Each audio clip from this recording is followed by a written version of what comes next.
Hello, everyone, and welcome to Friday Night Writing. Angie here, and today is a momentous occasion. Um, we started this project 11 weeks ago, um, 14 weeks if you're counting the weeks that I had off, and today we are finally going to start writing this book, this series. So we have a ton of stuff to cover, so I'm just going to dive in. If you get in late, uh, feel free to go back and start at the beginning at a later time. Just dive in when you can.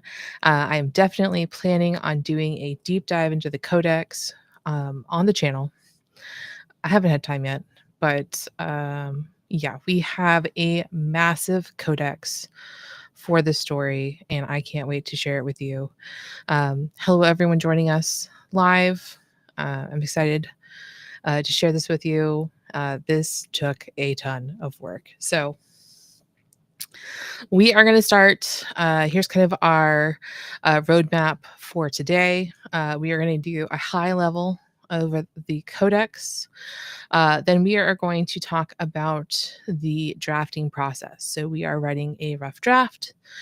And then we are also going to go over the prompts and the workflows. Again, pretty high level. And then we are going to start my writing process. So, hey, Emery. Hey, Master Tamari. Super excited to see you guys here. It looks like that weird thing where it was trying to put everyone as on the leaderboard. It looks like it maybe isn't working. Hopefully not. I don't know if I can turn that off. It's really super annoying, but hang in there. And please ask questions as you have them. I will try to take breaks and try not to get distracted because that is a problem. Okay, so we are going to start with the Codex itself. So let's go ahead. As you will remember, we've got the Dead and Delivered series Codex. It has 66 entries in it. That's what we used to come up with the basis of the world and the stories that are going to be inside this series. So there are going to be 5 books, or that's how I have planned it. And then we are focusing on writing book 1. So book 1 is Return to Sender, and it started with 121, now we're at 122 Codex entries. So let me walk you through what is here, because like I said, it is a lot. I'm going to start here. I'm going to come down to my custom categories. So I have a ton of custom categories. So we've got story information. So that's our hook, pitch, premise, synopsis, and our scene list. So that is the high level stuff that is going to dictate where our story is going. So, and then we've got the human world. Remember how I told you we are going to be working in the human world first, and then after our protagonist, Charlie, becomes a vampire, and then we're moving to the supernatural world. So our opening image is going to be the human world. And so that's why we have a category for things that are specifically in the human world. Hey, Antonio, why are you up so late, buddy? It is late in Spain. And then let's go to the characters. So we've got, I took out the characters that are part of the DLO, so the Dead Letter Office. They are all together in a group. And then we have some locations, or groups of locations, I should say. So we've got crime scenes, we've got the DLO specific locations, and then we also have ones that are specific to the Vampire Corporation. Let's see. Now let's go. I was just making sure that you guys can hear me because I wanted to not make sure that I wasn't on mute. Okay. Then we've got under lores, we've got abilities and powers, bureaucratic systems, conspiracy elements, cultural elements, magical systems, organizations and institutions, setting, so that's stuff that's, related specifically to settings, species, and then one that is specifically for the vampires. So let is let's come here to our custom details, and let me show you what I selected as what we're going to have as custom details for all these people. So we've got abilities. So if anyone has any specific powers, powers that they're known for, those are listed under their abilities. I thought it was very important to do this, not just to um, have, oh, well, Charlie is a vampire, but she's also a parahuman, but, she's also technically a psychic. Like, what very specifically can she do and what are her limitations? Then we have the nonverbal communication styles. So that's what you do with your face, what you do with your hands, what you do with your body while you are talking to other people. Physical appearance, which is pretty self explanatory. Species. This one's a little bit different. So this one is actually a Codex reference. And so I will show you what that looks like when we get to one of the entries. Now, if you're using a Codex reference as a custom detail, so for instance, this person is a vampire, and what you're doing is you are then linking to a entry in your Codex about vampires. There is one problem with this. Just because you link to that entry on vampires doesn't mean that it is going to pull that information on vampires whenever you pull that character. So if it is important, if you have a Codex reference, if it's important that that information goes with that character, that place, that whatever, make sure you use a nested reference. And I'll show you what I mean. The last thing is verbal communication style. So, what do they sound like? Do they have an accent? Those sort of things. Do they stutter? And so that is it as far as our Codex custom categories and our custom details. So let's go and we'll flip through here. So here's our story info. In our human world, we've got Charlie Human, and I have definitely 100% split up Charlie into two separate categories or two separate characters. And as of right now, if I come in here to open my novel settings, if I come here to writing, it's past tense, US English, first person, and the person with the point of view right now is human Charlie. So again, once she gets converted, this will change to Charlie hybrid, and we'll meet her here in a second. So let's go back here. So her apartment, it's in the human world. So it's here under the human world. We have Officer Rivera has turned into Detective Rivera because it didn't make sense for her to be a officer. It made more sense for her to be a detective. We've got Frank Craig and Ryan Craig, which are the living family members of Charlie. So Frank is her dad and Ryan is her brother. The Greasy Spoon Diner is actually the restaurant that they'll be going to in the second scene. And then one thing I had to do today, I did some testing to make sure that I wasn't going to make a complete fool of myself today. And one thing that the LLM was having a hard time understanding was what was happening in my human trafficking case. So it kept trying to tell me that there was a murder. It kept trying to give these people names like Helen Chen, Marcus Chen, that kind of thing. It was not going very well. And I had to keep, prompting it and telling it, hey, this isn't correct. This has nothing to do with the story. I don't know where you're getting this. So what I ended up doing is creating a Codex entry about the human trafficking case. So it is quite lengthy. And the case is actually closed right now. So the case is not currently open, it's closed. And that's part of the reason that Charlie is on leave. And part of the reason also that she's kind of going nuts, to put it nicely. So you see this little icon right here.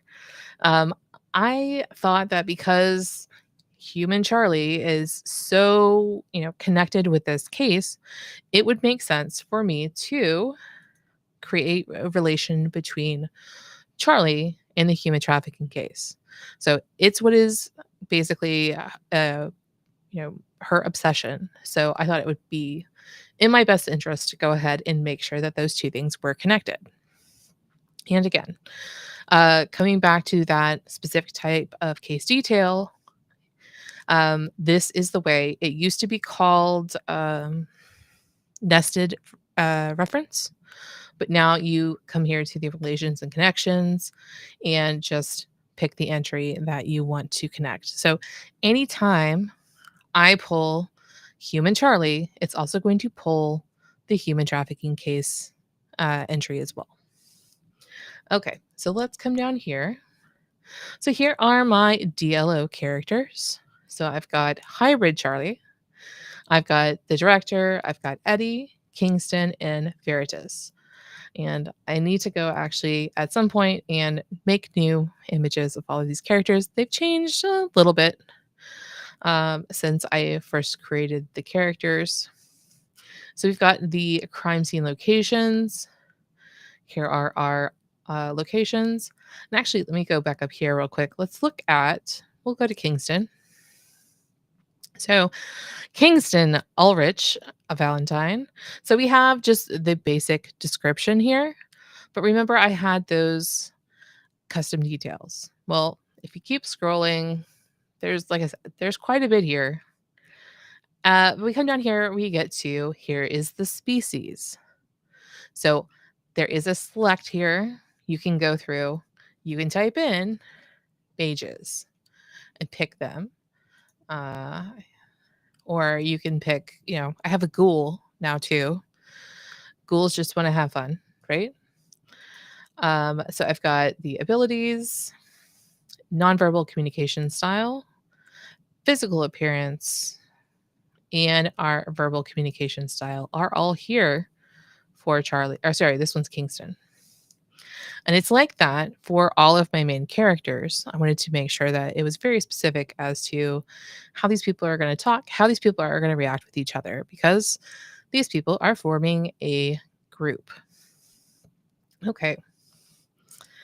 And then just if you go down here, you can see all the rest of those groups.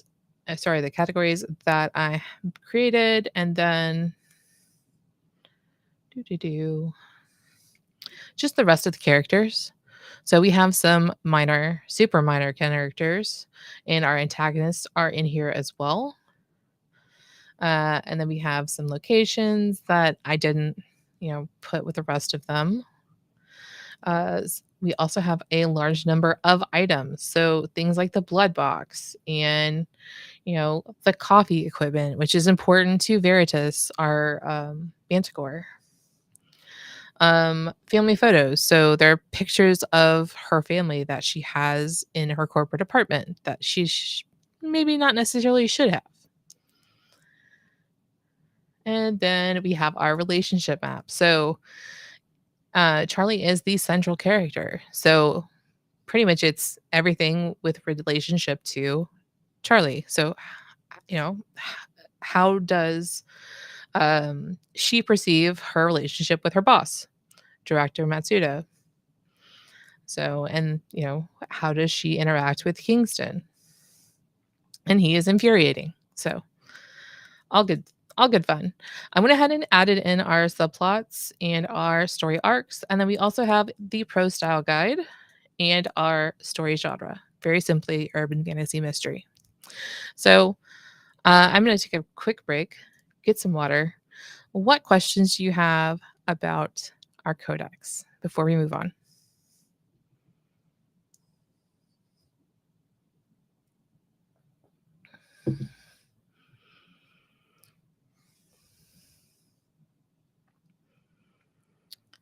Okay, I don't see anything just yet. So I'm gonna go ahead and move on. We're gonna start talking about the rough draft process, and that's the process that we're getting ready to undertake right now.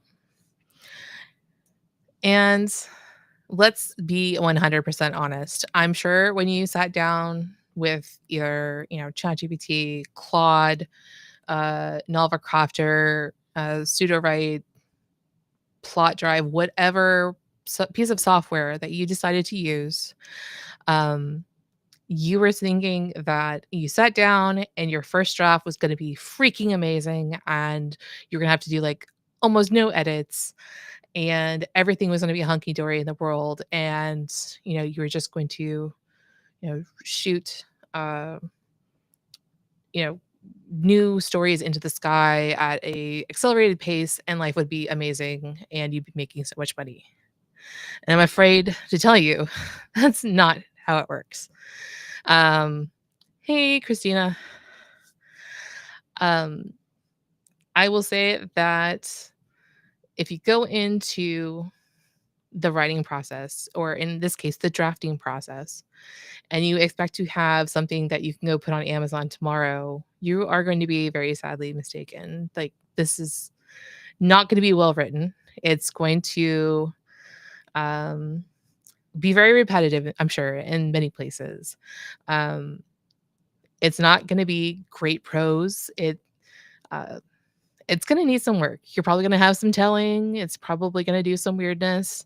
Um, so this is, set yourself up for you are learning the story, and that is the goal of the drafting process and of the rough draft. It's to learn what the story is. Once you know the story and you know how all of the little bits and pieces fit together, then you can go in and start revising. You have something on the page. You don't have uh, that blank page, staring at you and judging you and all the other stuff. Um, you are in a good position once you know what your story is, you know how it works, and you can start using the other tools that are available to begin revising, editing, and get your betas to look at it and all the other good stuff. So the draft doesn't have to be perfect. You also are going to want to limit how much editing you do. Um, I have a tendency to edit when I write, and I end up in this black hole where the draft takes me forever because I keep editing and editing and editing instead of moving forward. That is the quickest way to kill your story and to make sure that you never finish. So I'm going to encourage you to, at most, well, attempt not to edit at all. But if there's major things that are going to impact future chapters, either make a note of it or uh, make those slight tweaks before you move on. I'm going to tell you about this thing called invisible revision.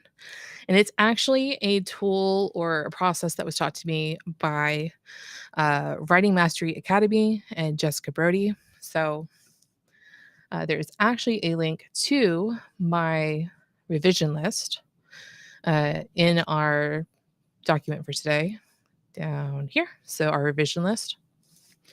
And so, as I am drafting and I'm thinking of things like, note, maybe in the first chapter, she should be talking to a plant. Okay, maybe I don't get that in the first time, but as I'm reading through it, I'm like, hey, she really needs someone to talk to, but I don't really want her talking to a person. Maybe we'll have her talk to a plant. And hey, maybe that plant is actually a gift from Detective Rivera. And what if the fact that she is talking to this plant and she has this plant is because it was something that her psychologist told her to do? So these notes you can put in here. Just make a note of them. Don't necessarily go back and change stuff because if you decide, hey, I don't want her talking to a plant, I want her talking to a volleyball.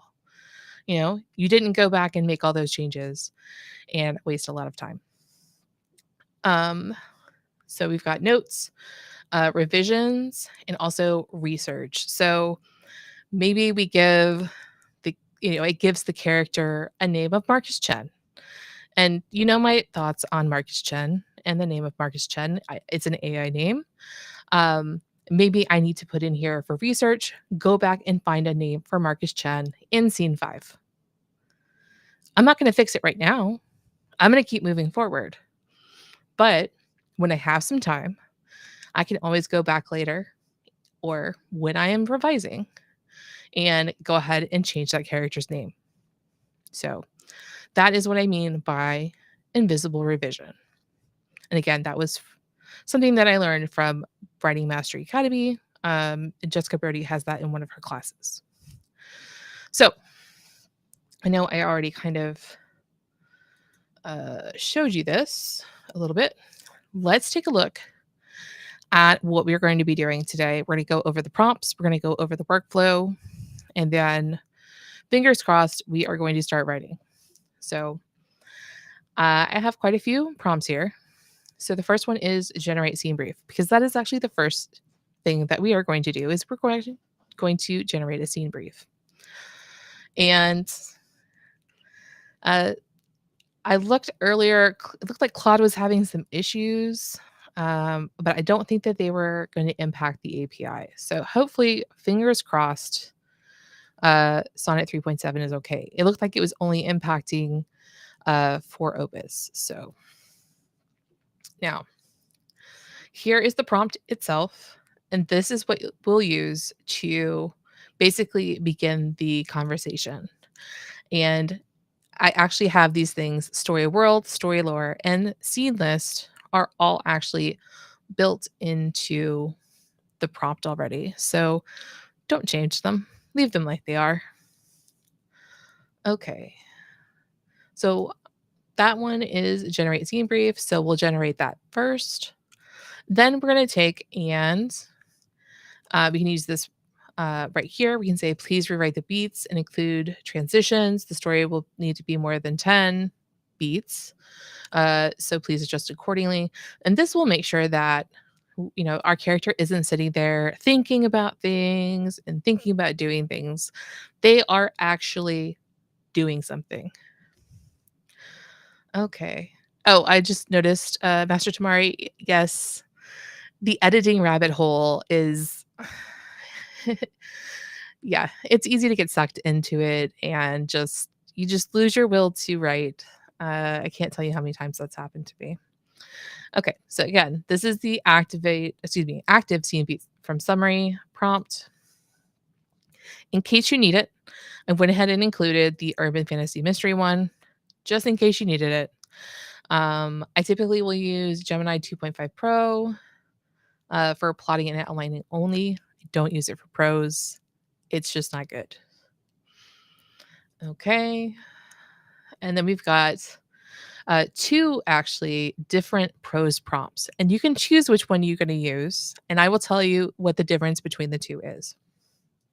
So the AI Buster prose prompt, it's in the name, AI Buster, meaning there are certain words you're going to want to avoid, including Emily and Chen. So theoretically, you shouldn't end up with any Marcus Chens, because there's Marcus too. And Lyra. I know there's more, but these are kind of like the big ones. We're actually going to create a snippet called avoid. And actually, I already have that here. I've got my avoid snippet right here, all ready to go. And then what it does is you have it write the prose and avoid using AIisms. So that's the plan. Do they end up in there? Absolutely, but less than you would have it in the beginning. So what's the difference between AI Buster Prose and the enhanced AI Buster Prose? Great question. So the difference between the two, this one also has the snippet called avoid, but it also has a snippet called sample chapter. And you actually have to make sure you call it sample chapter with no space. And you can put a sample of your writing in there, and it will pull in your writing as you are going, and it will help to steer the prose closer to what you normally sound like. Okay. And the last thing I have here is my longer scene summary. So after we write, the last step in the process is going to be to summarize the scene. And so I actually use GPT-4o for this. I only use GPT-4o for this. I found that the GPT versions give you a much better scene summary, and the scene summaries are so important to your prompts. It actually tells the LLM where the story has been so you can continue writing it. So that is longer scene summary. That gives it's actually the usual scene summary, but it gives you more output. So it's about 500 words. Okay. I went ahead and wrote out the workflow. We've got the revision list here. After we are done, probably tomorrow, I will go through and put links here so you guys can download these 2 codices. Anyone who is in the Story Alliance actually has access. You just send me some information. I'll set it up to where you can actually see these in your novel crafter. So unfortunately, that's just people in the Story Alliance. It's a very manual process, so we're not doing that with everybody. But I will set this up to where you guys can go ahead and download these to your computer, and then you can go through them at your leisure. And then last but not least, you're going to be able to read along while I write. And just remember, it's a rough draft. So if you come in here, I've got us hosted on Laterpress. You come in here to read now. I've already got a author's note in here with content warnings. And I actually created that using Novel Crafter. So I think this was the chat where I did it. Nope, that was something else. Anyway. Okay, so I need to reorient some things here, and then we will get started writing. Any questions?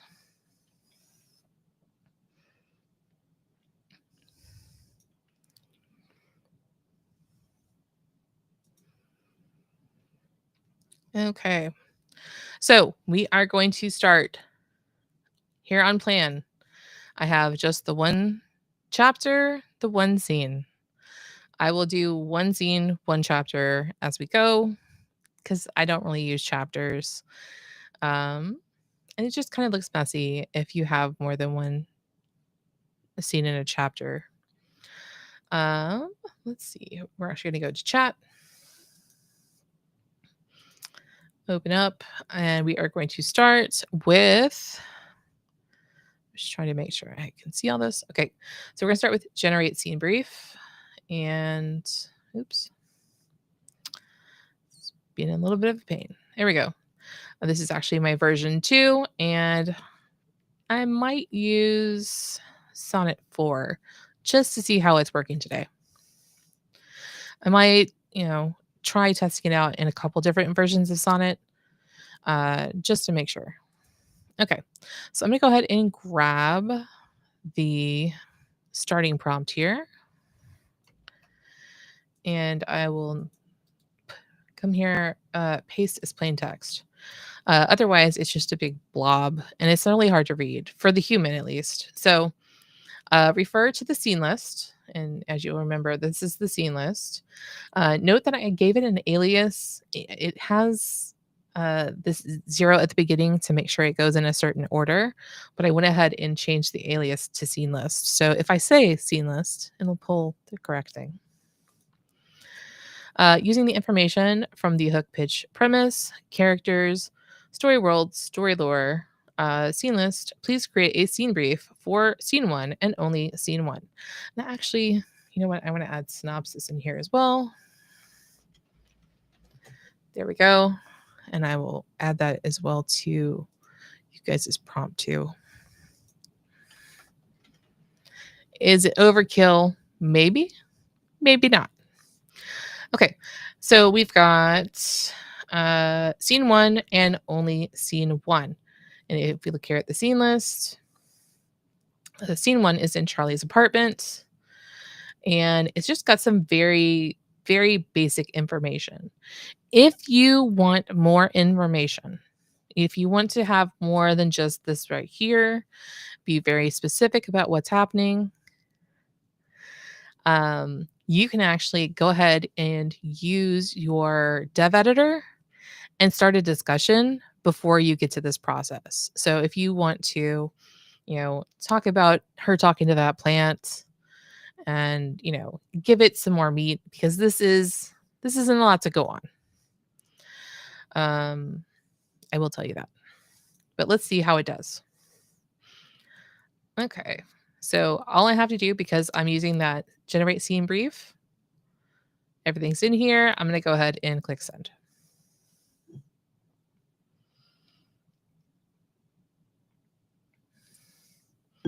Okay.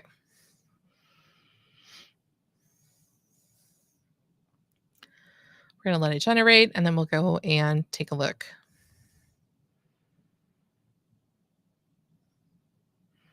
Antonio said, I definitely have to see the series from the start. Maybe see it diagonally. You're so silly. Okay. So let's come back here. So our setting is going to be her pre-transformation apartment. So it's actually not pulling in her actual apartment. So that I'm actually going to add apartment like that just to make sure it's pulling that Codex entry. So that's just a quick cheat you can do. Okay, pre-transformation apartment converted into a obsessive investigation headquarters with a massive murder board dominating the living room. Investigation materials covering most surfaces, minimal personal items reflecting life consumed by work. 100%. So the date is the current day, establishing a present timeline. So if you are working in the past, this is a good way of establishing time of year. Is it cold? Is there snow outside? Definitely don't want to have the sun coming down and the sun going up, such as an AIism. But we can actually be a little bit more specific here, and we're going to get a little bit better prose, and it'll feel a little bit more like you're in the story. So time of day, late afternoon, early evening. This is a bit, I don't know what's the word, tame. I mean, I'm thinking like 2 a.m. So I'll probably change that out. So how long? Estimated duration of the scene events. So this is incredibly important because the LLMs have a heck of a time with time, and they see things as just, they are a list of events and they all could happen at the same time in the same space. So one way to offset this is to let it know how long things take. Does it really understand time? No. But you can fake it. Okay, we've got our characters. We've also got, so we've got Charlie the human. We've got Officer Rivera, which is actually Detective Rivera. But because I knew it was going to give me a hard time, I keep trying to call her Officer Rivera because it's Officer Rivera in like 12 other places. I can actually change that to Detective. Okay, we've got our conflict. We've got our scene arc. So this is what is supposed to happen. Our cliffhanger or scene end. So this is actually incorrect. We're going to have to rewrite this. Spatial orientation notes. So remember how I told you spatial orientation, that's how the LLM knows what's in a room. That's how you end up not, pouring something, a drink twice or smoking the cigarette while drinking at the same time. If you are one of those cool noir people. So we've got a primary location. We've got key objects and landmarks, character position and movement, constraints and hazards, and changes during the scene. So Does the character pick something up, move over, and put it down? So those are things that can happen during the scene. So we have a very basic list of scene beats. Her standing motionless before the murder board with a coffee, that doesn't sound very exciting. This is the first chapter of the book. You have one sentence, at most one paragraph, to get someone's attention, to hook them, to get them to read your book. You are not going to solve that problem in the rough draft, but you need to make sure you have some action to movement in um, this chapter, in this scene, to make sure you can have that really good opening that's going to make them want to come back to, or to make them continue reading. So we got our scene beats. It gave me 11. Okay. And notes on how the time flows. So it's contemplative stillness. No, absolutely not. Like, that's not going to happen. We have to have movement. We have to have things happen. So I'm actually going to swap over. Oops. I always do that. Let's go here to our dev editor. And Urban Fantasy Mystery.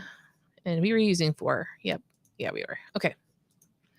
So this scene doesn't work for me. It needs to have movement.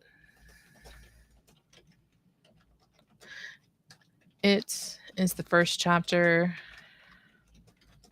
of the book. It needs to hook readers. This is a problem. If you accidentally you put in the word hook, and it's going to try to pull the hook from the hook, pitch, and premise. Capture readers' attention. Okay. We don't need to be talking about the warehouse. The warehouse should come up in scene 2. Let's see. Detective Rivera is calling Charlie back.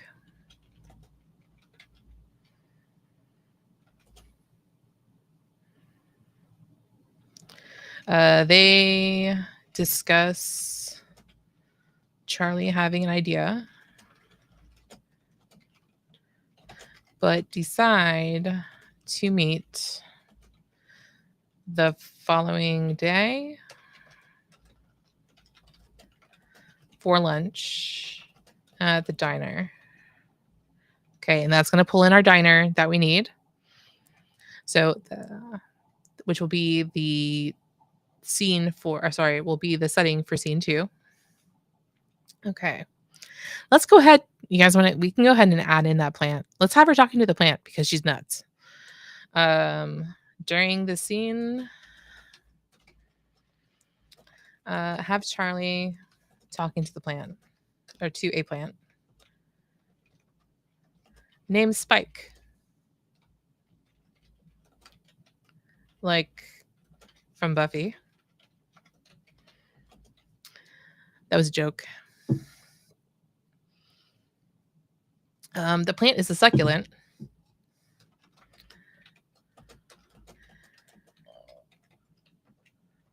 And should be hard to kill. But Charlie is doing her best.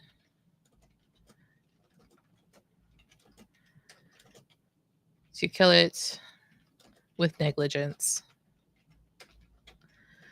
The plant, let's just call it Spike, is a gift from Detective Rivera.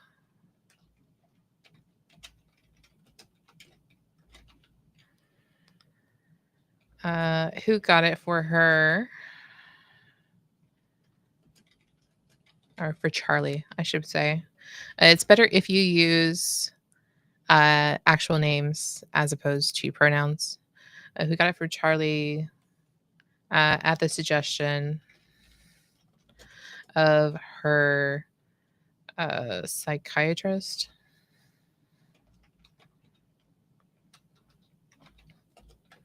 She is on psych leave. Okay. Let's see how it goes.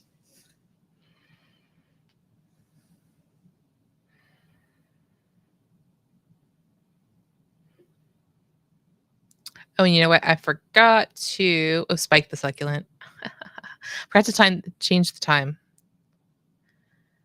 Okay.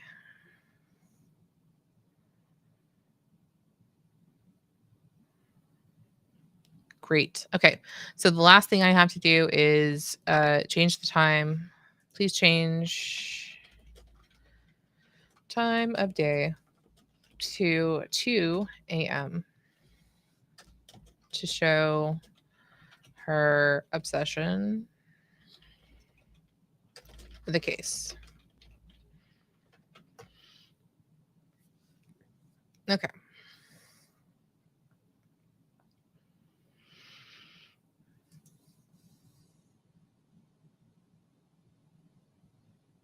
Awesome. Okay, so now we are going to switch over to the active scene beat from summary prompt. So let's go do that. And this should give us action beats. So come here to Sonnet.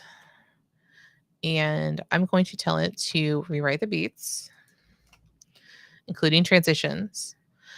And it will need more than 10 because there's actually technically 11. It may give us a couple more. So let's go ahead and do this and we'll hit send.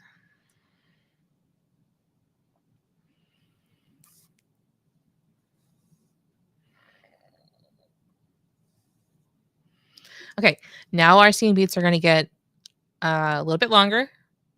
And it also is going to include that transition. So the transition means you're not just like start, stop, start, stop, start, stop.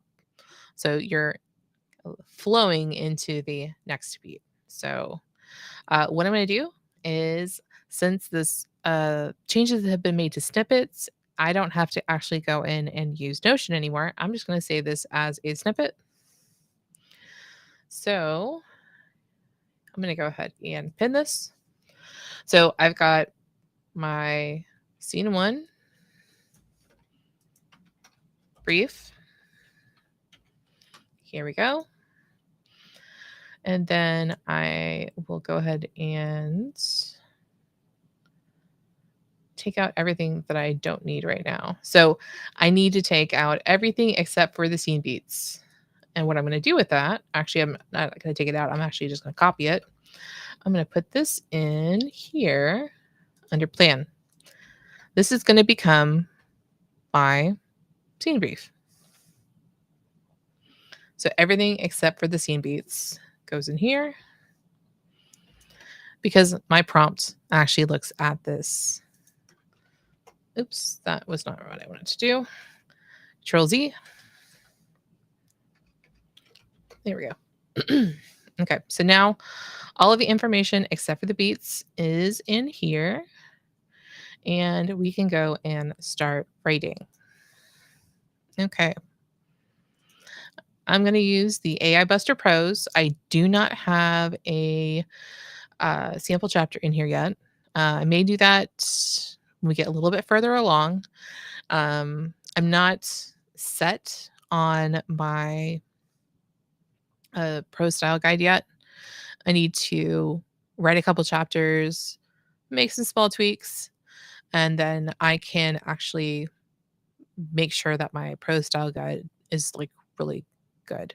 If you're wondering what is a pro style guide, if you've ever wondered why you can't make your prose look like it's supposed to, it's probably because you don't have a pro style guide. And so what it does, it talks in this case about point of view, voice. It's got examples, sensory details, pacing and rhythm, language, specific dialogue, formatting. It talks about the theme as well, and some description stuff as well. Stuff like things to do, things not to do, and that kind of thing. So that is a pro style guide. I have a, if I will, I'll make myself a note to give you guys access to the pro stylist. Let me make myself my note. It's a GPT that will actually help you write a pro style guide, and it's very helpful. Okay. I think I've got, okay. So in chat, we created our scene brief. We put our scene brief without the scene beats into the scene summary box. That's what this is. Okay, now we're going to go to the right tab and we are going to put in our scene beat. So we have to put something in this box, and we're going to grab, let's see. Let's go ahead and grab 3 of these beats and see how it does. It might be a little bit too much for 400 words, but let's see how it does. And let's see. Tweak. Let's try Sonnet 4 again. It did pretty good on the other stuff.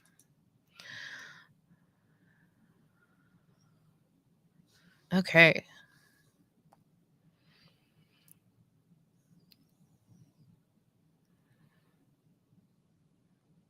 So let's see. Okay, it gave me 413 words. I stood motionless before the murder board, coffee mug, warming my palms as the harsh task lighting. Interesting. Oh,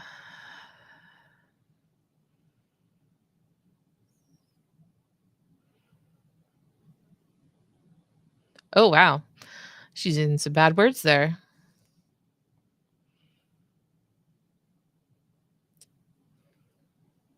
Okay. So let's go look. Does she talk to her plant yet?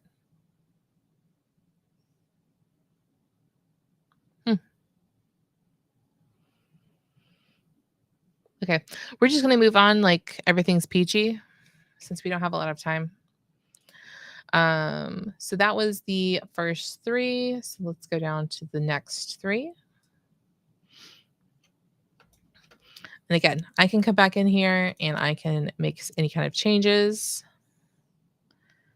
We got a Maria,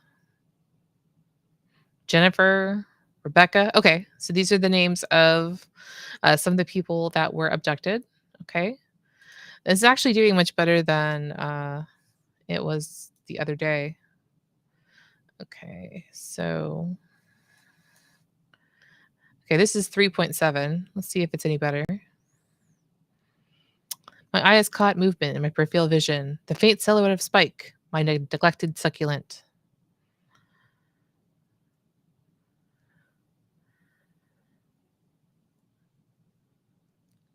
Something to nurture that wasn't a homicide case. It's not a homicide case. Why is it trying to force her into a homicide case? I don't know. It did that to me earlier too when I was testing everything. Okay. Okay, so she's talking to the plant. Okay. Oh, she knocks over her coffee. I think she already knocked over her coffee earlier. Charlie, it's 3 a.m. Okay. Not quite right still, but like I said, I'll go back in and make some changes. Okay, so that took us through 6. Yeah, that was 3 and 3. So what do we have next? So we have 7 through 9. Let's see what we got here. What did I just do? Did something wrong. There we go. Here we go. We'll go back to 4. I liked 4 a little bit better. I don't know what's going on with 3.7 right now.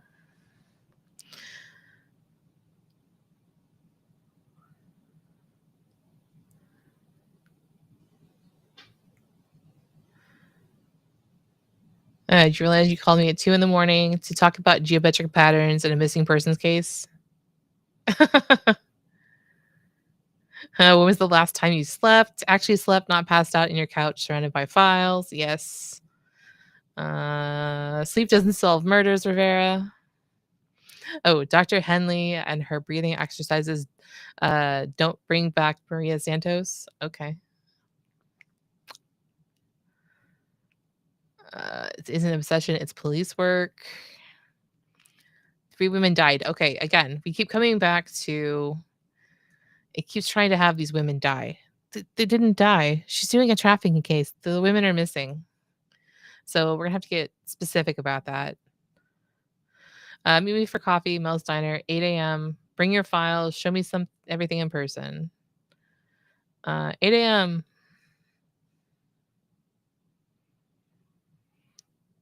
Okay.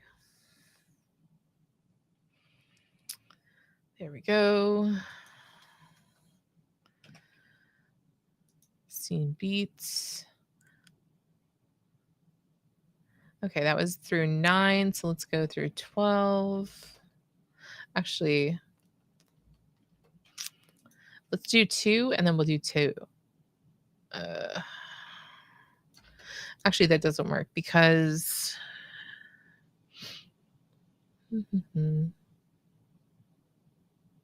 Nope, that does work. We'll do 2, and then we'll do 2. It gets a little weird if you do too many and you have too many words. It'll loop a lot. Hey. Don't talk about my M dashes, Christina. I know. This is grammatically correct. I know you don't like them, but that is grammatically correct.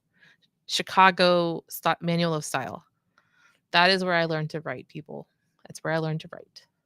And let's see, we can generate. I want this to be back to 4. COD loves its murder mysteries, that's for sure.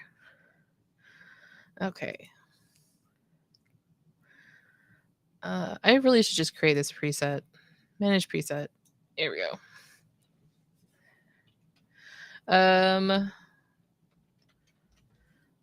I'll just call it UFM as my preset. Okay. I love M dashes, okay?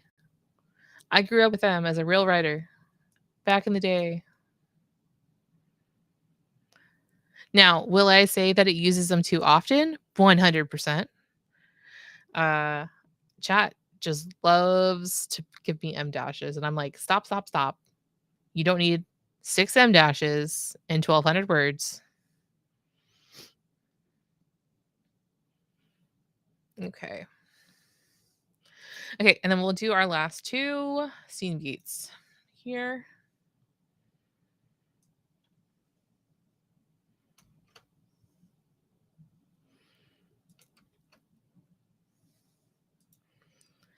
Use default prompts. Hang on. Of course, I use 3.7 again.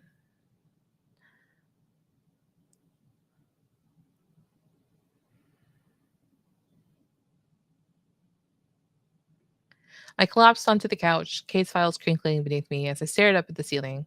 Sleep wouldn't come, not with the red lines on the murder board seared into my vision, like after images, not with the faces of 3 women watching me from their final photographs. I mean, they have their purpose. Coming back to the M dash thing. Yeah. It does give you too many. I agree with you. Okay. So this is a rough draft of scene 1. It needs a lot of work.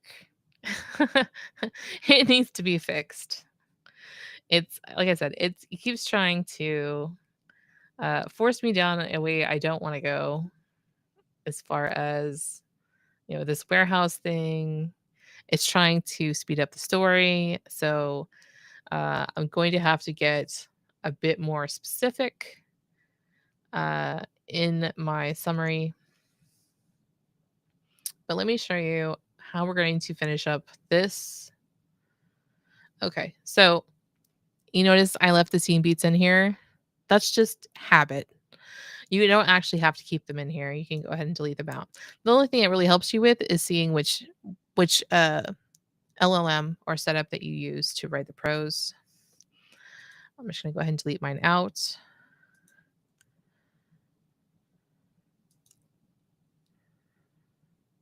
There we go. Okay. Now, how many words do we have? 1879. So this is a bit long. So there's definitely going to be, we're definitely have to condense this down. I would say probably in the neighborhood of like 1,500 words. So, and I do know that it loops a bit. So there's definitely a lot of room for improvement in this scene. But again, we are drafting. The purpose is to learn what happens in the scene. So as long as we learn what happens, it's not completely terrible. Yeah, I definitely agree with you because it calls it a murder board. It thinks that the women were murdered. I 100% agree with you on that. I will make myself a note to find another word for murder board.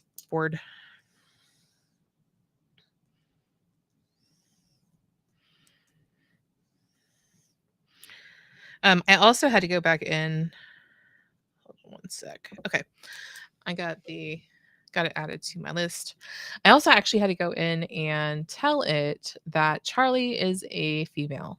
It kept trying to tell me that Charlie had a bunch of scruff on his face because he hadn't slept in several days. So I actually did have to come in. Oops, and that's actually the wrong version. I had to go to human Charlie here and add a gender, a female, and she, her as well. So yeah, it was. I do write my scenes one by one, and that's it's one of those things. So I'm gonna come back here to plan. We're going to make believe that I wrote this amazing chapter and that everything was kosher or it was good enough. It needs some work. Let's be honest. I'm gonna come down here, hit the three dots, summarize scene, and I'm going to use my longer scene summary. And it is going to give me a scene summary. See, it says they're missing here, and then it also was talking about them being dead. So, yep, it's pulling the Charlie's murder board, the warehouse, case files, the greasy spoon, Charlie, and Charlie's apartment. So, we probably should have also added in their evidence board. Okay, great. I like that.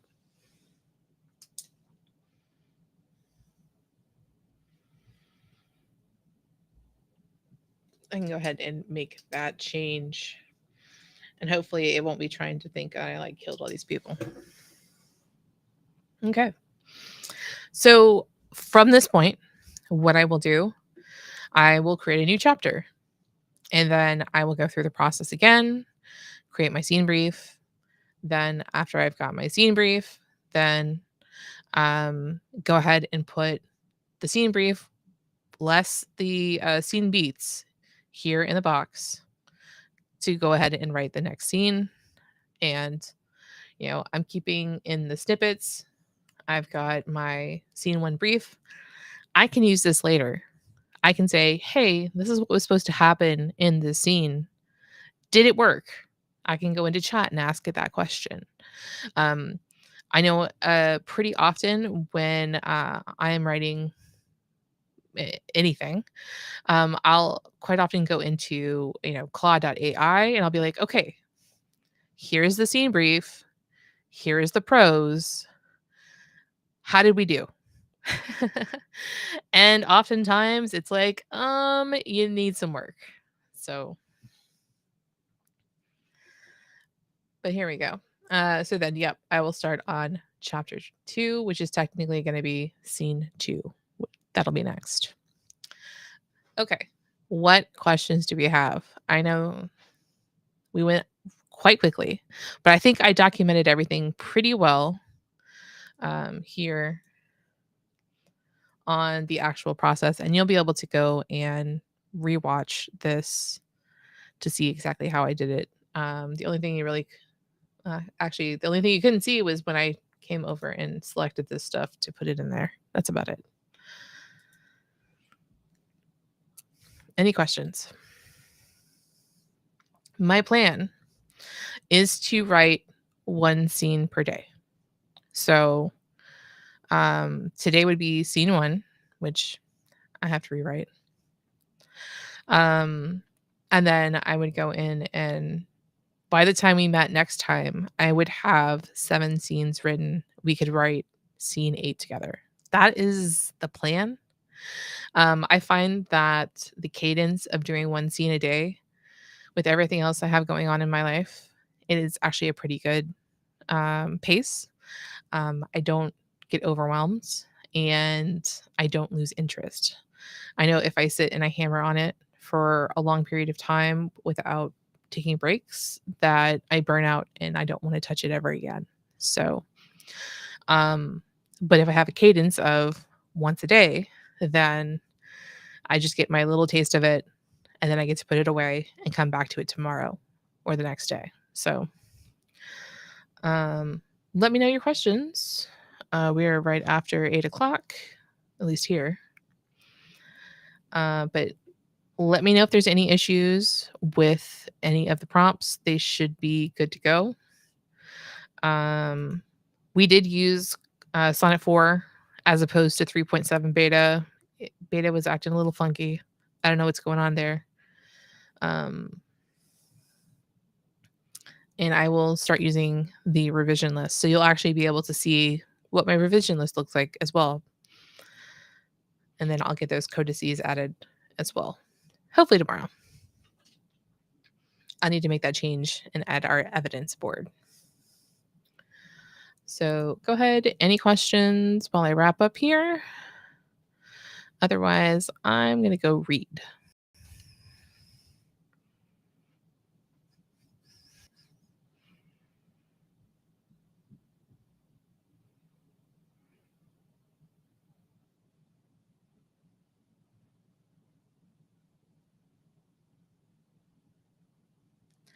Okay. I don't see anything coming through. Go ahead and put them in the comments if you've got them. Anything that comes up question wise, and I will answer. Just remember that I have to physically go in and look to see if there's any comments. It stopped emailing me, and it's really stupid. I don't understand why, but I log in and they're like, oh, there's comments. Go figure. Oh, I'm glad you liked it. Thank you guys for coming. Happy writing, and I will see you guys